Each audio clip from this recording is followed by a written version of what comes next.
जय हिंद। आज आपने पेपर्स में जो है आर्टिकल्स देखे होंगे जिसमें से कि बताया गया है कि 15,000 जो स्टूडेंट्स हैं जिन्होंने लेखपाल का एग्ज़ाम दिया था उनका जो एडमिट कार्ड है वो एसटीएफ ने जो है कलेक्ट किया है और उसको जो है उसने आयोग में भेजा है।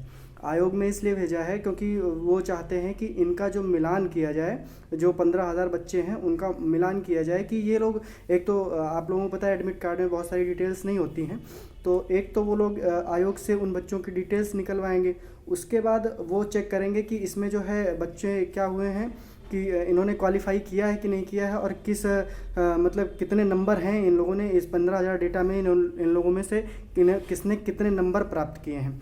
तो वो जब रिपोर्ट अभी 2 हफ्ते पहले एसटीएफ ने आयोग को भेजी है, अभी आयोग ने एसटीएफ को नहीं भेजी है, वो सब चीज़ें जब आयोग एसटीएफ को भेजेगा तो उससे पता चलेगा कि किस लेवल तक इसमें धांधली हुई है। क्या उन 15,000 बच्चों के जो आंसर की है वो मतलब उन्होंने बिल्कुल अच्छे से किया है, 86 और 90 नंबर अगर उनके आ रहे हैं तो आप समझ लीजिए कि इसमें जो है 15,000 बच्चों ने पूरी तरह से उनको नकल कराई गई है। और ये किसने कराया है, जो स्कूल के प्रबंधक होते हैं उन्होंने ही उन लोगों को आंसर की प्रोवाइड कराई। जैसा एग्ज़ाम हुआ था, जब आप लोगों ने देखा होगा कि इलाहाबाद में चेतना गर्ल्स इंटर कॉलेज में एक रितु सिंह नाम की लड़की को पकड़ा गया था, जिसके पास से एक सेट बी की आंसर की जो है मिली थी। उसमें से जब वो मैच कराया गया तो उसके जो आंसर्स थे वो एग्जैक्टली मैच हो रहे थे। तो ऐसे ही कुछ ये लोग इसमें जो 15,000 बच्चों का जो डेटा है उसमें से भी ये लोग यही करने वाले हैं कि उनमें से भी मैच करा के लोग चेक करेंगे कि जो आंसर की जो उन लोगों ने फिल किया है आंसर शीट, उसमें एग्जैक्टली मैच हो रहा है कि नहीं हो रहा है। अब ये चीज़ें हैं, अगर मतलब वो चीज़ें मैच हो जाती हैं तो आप सोच लीजिए कि कितने बड़े स्तर पे इसमें धांधली हुई है। अब इसमें बहुत लोग विरोध भी करेंगे। अच्छा, हम ये चाहते हैं कि इसमें जो ट्विटर कैंपेन हो रहा है एग्ज़ाम को कैंसिल करने का, उसमें भी हम लोग पार्टिसिपेट करें, क्योंकि अभी इसमें बहुत लोग मुझे कहेंगे कि नहीं, आप तो परीक्षा कैंसिल करवाने के लिए क्यों कह रहे हो। भाई इसलिए कह रहे हैं क्योंकि जिसका 86 और 85-86 नंबर जिनके हैं, जो सोच रहे हैं कि उनका हो जाएगा, और जिनके 83-84 नंबर बन रहे हैं सोचते हैं उनका हो जाएगा, अगर इतने बड़े स्तर पे धांधली हुई है तो जो 85-86 लेके बैठे हैं ना उनका भी नहीं होगा, क्योंकि मेरे भी 83-84 नंबर हैं। तो ऐसे में अगर 15, आप सोचिए कि 8,085 वैकेंसीज़ हैं और अगर 15,000 बच्चों को नकल कराई गई है, उनको आंसर्स प्रोवाइड कराए गए हैं, तो आप सोच लीजिए कि किसी के भी 80, सब सारे स्टूडेंट्स के 85 प्लस होंगे और 15,000 में से चुनाव सिर्फ 8,000 बच्चों का होना है। तो आप लोग ये सोच सकते हैं कि मेरिट जो है वो कहाँ तक फ्लक्चुएट हो सकती है। अभी हम लोगों ने, जैसे बहुत लोगों ने पिछले वीडियो में मेरे कमेंट किया था कि जो आपने जो डेटा बताया है उससे उतनी कट ऑफ जाएगी क्या, उतनी सच में जाएगी, उतनी ही जाती, लेकिन अगर इस स्तर पे धांधली हुई है तो मेरा भी नहीं होगा, इवन जो 85 नंबर 86 नंबर लेके बैठे हैं उनका भी नहीं होगा। तो इसलिए अभी से मतलब ये, जैसे 2018 में आपने देखा होगा कि जब एग्ज़ाम हुआ था तो बच्चों ने उसका बहुत विरोध किया था, लेकिन उस टाइम किसी ने कोई परीक्षा लीक नहीं हुई, मतलब सरकार ने उस पर कोई कठोर कदम नहीं उठाए। और जब 1.5 साल बाद वो बच्चे, आधे बच्चे डीवी करा के बैठे थे, तो अचानक से उनका रिजल्ट कैंसिल कर दिया गया। अगर कहीं कुछ ऐसी सिचुएशन इसमें भी बन गई तो उसमें तो बहुत, मान लीजिए कि 1952 वैकेंसी थी, बहुत कम लोगों को उम्मीद थी, इसमें तो 8,000 प्लस बच्चों को इसमें से उम्मीद है, तो बहुत लोगों को बहुत सारी जो है वो देखने को मिल सकती हैं अनियमितताएं। तो अब ये बात करते हैं कि इसमें हम लोग कर क्या सकते हैं। कट ऑफ का क्या, कट ऑफ तो भैया अगर ये लोग वो हैं तो मान के चलिए इतने लोगों को, तो कट ऑफ तो 90 प्लस जानी है, फिर उसमें तो कोई संदेह ही नहीं है। और अब हम लोग इसमें कर क्या सकते हैं, हम लोग ये कर सकते हैं कि जो ट्विटर कैंपेन चल रहा है, हालांकि फ़िलहाल अभी हम लोग को इसमें होल्ड करना चाहिए, क्योंकि अब जब रिपोर्ट वहाँ पहुँच जाएगी एसटीएफ के पास में, तब वो लोग कुछ अपना क्लैरिफाई करेंगे कि इसमें कितने बड़े स्तर पे धांधली हुई है, कि क्या हुआ है। उस समय हम लोगों को एकजुट होकर इस पे आवाज़ उठानी होगी। हालांकि अभी इसमें आवाज़ उठाने का कोई मतलब नहीं, क्योंकि अभी तो सारी चीज़ें पेंडिंग हैं। अभी तो जो रिपोर्ट भेजी जाएगी आयोग से एसटीएफ के पास में, अभी वो चीज़ भी, सारी चीज़ें पेंडिंग है। और फिर एसटीएफ क्या करेगा, वो जो रिपोर्ट, अपनी रिपोर्ट शासन को भेजेगा, यानी कि सरकार को, और सरकार फिर उस पर निर्णय लेगी। हालांकि आप लोगों को पता है कि यूपी में जो है भर्तियां बहुत ज़्यादा धांधली भले ही होती है, लेकिन सरकार बहुत जल्दी पेपर्स को कैंसिल नहीं करती, भले ही कितने भी साक्ष्य आपको मिल जाएं। तो हालांकि अदर स्टेट्स में देखा गया है कि वो लोग अगर थोड़े से भी साक्ष्य उनको मिलते हैं तो परीक्षाएं कैंसिल कर देते हैं। जैसे अभी आप लोगों ने उत्तराखंड में भी देखा होगा, पश्चिम बंगाल में देखा होगा। तो ये सारी चीज़ें हैं। अब लेखपाल को लेकर तो एक बहुत बड़ा संशय बन चुका है, आप लोगों को पता ही होगा। और ये नो डाउट अब इसकी जो इसका रिज़ल्ट आने वाला था नवंबर में, 15 नवंबर तक, अब नो डाउट ये इसका रिज़ल्ट जो है पोस्टपोन होगा। और हो सकता है, अभी कुछ कह नहीं सकते कि कहाँ तक पोस्टपोन हो सकता है, क्योंकि अभी जब तक जांच चलेगी तब तक इसमें, जब तक शासन का निर्णय कुछ नहीं आएगा तब तक जो है चीज़ें जो है ऐसे ही रुकी हुई रहेंगी। अब शासन इसमें क्या निर्णय देगी, आपको भी पता है कि एसटीएफ, ये पुलिस, नागरिक पुलिस वाले ही एसटीएफ में सेलेक्ट होते हैं, तो ये लोग पूरी तरह से जो राज्य सरकार है उसी के अंडर में काम करते हैं। तो अब जो शासन कहेगा एसटीएफ को, ये लोग चीज़ों को उसी हिसाब से मैनिपुलेट करके जो है चीज़ों को प्रस्तुत करेंगे। अगर शासन इसमें चाहेगा कि परीक्षा कैंसिल होगी तो अभी कैंसिल होगी, नहीं तो बाकी हम लोग करते रहेंगे अपना ट्विटर कैंपेन, उससे कुछ फ़र्क पड़ने वाला है नहीं खास।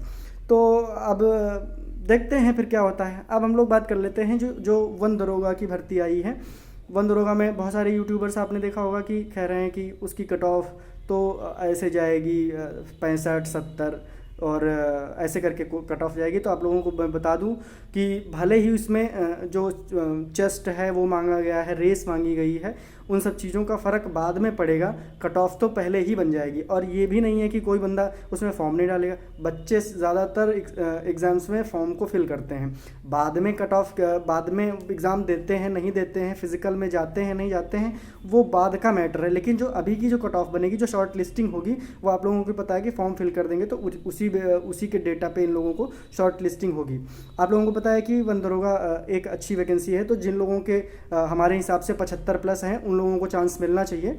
तो 75+ वालों को तो उम्मीद है कि चांस मिलेगा, लेकिन तो जिनके 75+ हैं नंबर, वो लोग वन दरोगा की अच्छे से तैयारी करें। आप लोगों को पता होगा कि ये 2800 ग्रेड पे की नौकरी है और एक अच्छी नौकरी होती है। अगर हम इसका सिविल वाले दरोगा से कंपैरिजन करें तो सिविल वाले दरोगा में क्या होता है, वो 4200 ग्रेड पे की नौकरी होती है और ये 2800 ग्रेड पे की है। डबल स्टार उसमें भी होता है, इसमें भी डबल स्टार होता है, पूरी सब कुछ सेम रहता है। लेकिन इसमें क्या है, उसमें सर्विस रिवाल्वर मिलती है नागरिक पुलिस में, इसमें सर्विस रिवाल्वर आपको नहीं मिलती है, इसमें आपको 315 बोर की बंदूक मिलती है। ठीक है, तो वो सारी चीज़ें तो खैर बाद में होंगी। पहले तो हम लोगों को क्या करना है कि अभी जिनके भी 75+ हैं वो अपना इस एग्ज़ाम्स की अच्छे से तैयारी करें। इसका सिलेबस हालांकि अभी आयोग ने नहीं दिया है, जब शॉर्ट लिस्टिंग होगी तभी होगी देगा। लेकिन आप लोगों को पता है कि जैसे यूपी की वैकेंसी आती है उसमें तो हिंदी कंपलसरी है, वो आनी ही आनी है, हिंदी जीएस आनी ही आनी, और मोस्ट प्रोबेबल है कि इसमें रीजनिंग भी आएगी। तो इसलिए आप इन 3 सेक्शंस को प्रिपेयर करते रहिए। अभी फ़िलहाल के लिए किसी भी यूट्यूब चैनल से आप लोगों को किसी प्रकार का कोई कोर्स मत परचेज़ करिएगा, क्योंकि अभी उसका कोई मतलब नहीं है। जब तक डिटेल्ड सिलेबस नहीं आ जाता कोर्स मत परचेज़ करिएगा। और वैकेंसी बहुत अच्छी है, इसलिए आप लोग इसी हिंदी, रीजनिंग और जीएस आप लोग अपना तब तक के लिए प्रिपेयर करते रहिए। अभी एग्ज़ाम उसमें कम से कम 4-5 महीने, 3-4 महीने तो होना नहीं है एग्ज़ाम। अब हम लोग बात कर लेते हैं जो 3 अक्टूबर से फॉर्म भरे जाने हैं, जो एडेड लिपिक भर्ती के आयोग से होगी ये भर्ती। पहले क्या होता था कि ये भर्ती जो है स्कूल का मैनेजमेंट करता था, वहाँ के प्रबंधक करते थे, जो भी जिस प्रकार से आप लोगों को बताया कि धांधली वांधली करके पैसे वैसे दे के लोग अपने ही आदमियों को भर लेते थे। तो वो सब चीज़ें अब इस बार नहीं है, इस बार इसको आयोग को सौंप दिया गया है। लेकिन आप लोगों को पता होगा कि इसमें एक जो पहले तो ये 19 सितंबर से ही फॉर्म भरे जाने थे, लेकिन आयोग, बहुत सारे स्कूल्स हैं जो मैनेजर हैं उन्होंने अपने स्कूल का जो डेटा है वो आयोग को प्रोवाइड नहीं किया है, तो इसलिए ये लोग जो डिटेल्ड नोटिफिकेशन है वो जारी नहीं कर पाए टू द टाइम। तो अब क्या होगा कि ये जो फॉर्म है वो अक्टूबर से भरे जाएंगे, 3 अक्टूबर से। तो जिन लोग के भी 80+ मार्क्स हैं वही लोग इसमें फॉर्म फिल करना, 75+ भी कर सकते हैं, जहाँ की अभी किसी के पास किसी भी ज़िले का डेटा तो है नहीं, और ये स्कूल वाइज वैकेंसी होगी, डिस्ट्रिक्ट वाइज। तो ये आप लोग 75+ जो भी हैं उसमें फॉर्म भरिएगा। और इसमें टाइपिंग, आपको पता है कि टाइपिंग का इन्होंने फ़ॉन्ट तो नहीं दिया है, लेकिन UPSSC में ये लोग हिंदी में दोनों ऑप्शन देते हैं, जैसे कुर्तीदेव और मंगल दोनों आप कर सकते हैं। इंग्लिश तो सब जगह सेम होती है, और वही 25 और 30 का इन्होंने रेशियो रखा है, 25 आपकी हिंदी और 30 वही अंग्रेजी आपकी। तो 25 में से आप लोगों को पता होगा कि ये जो शॉर्ट लिस्टिंग होगी, एक सीट पे 10 लोगों को बुलाया जाएगा, और उन 10 लोगों में से क्या होगा, जो पेट में जो जिनके नंबर अच्छे हैं, जो ऊपर से जिन लोगों ने फॉर्म फिल किया है, उसी में से 10 लोगों को ये बुला लेंगे, और उनका अपने ही यहाँ जो ITI का कॉलेज होता है, प्रत्येक डिस्ट्रिक्ट में ITI का एक कॉलेज होता है, गवर्नमेंट कॉलेज, तो उसमें ये लोग टाइपिंग करवाएंगे। उसके बाद से जो टाइपिंग में पास होंगे, उनमें से जो ऊपर मेरिट वाले होंगे, उनको ये लोग बुला के उनका क्या कर लेंगे, इंटरव्यू करा लेंगे। उसी के बिहाफ पे फिर ये अपना जो है वो रिपोर्ट जो है उसी बिहाफ पे चयन कर लेंगे। और ये इंटरव्यू की जो होता है वो DIOS ऑफिस में होता है। इसके पहले जो संस्कृत की जो एक वैकेंसी आई थी, वो संस्कृत विद्यालय में एडेड भर्ती की आई थी, तो उसमें कीर्तिदेव मांगा था, लेकिन अभी इस बार इन्होंने कुछ भी नहीं बताया कि क्या। तो हमको ये पूरी उम्मीद है कि ये आपको दोनों ऑप्शंस देंगे, कीर्तिदेव और मंगल। तो जिन लोगों के भी 80+ या 75+ भी हैं पेट में, तो वो लोग फॉर्म फिल करें अपने यहाँ का। और इसमें जो है कुछ है भी नहीं, एक सिंपल सा बस ये है कि इसमें इंटरव्यू कर दिया है, तो इंटरव्यू खैर अपना काम करना चाहिए। बाकी इंटरव्यू में कितने नंबर किसको मिलते हैं, वो सारी चीज़ें तो बाद की बात है। अगर आपको वीडियो पसंद आया हो तो शेयर और सब्सक्राइब करें। जय हिंद।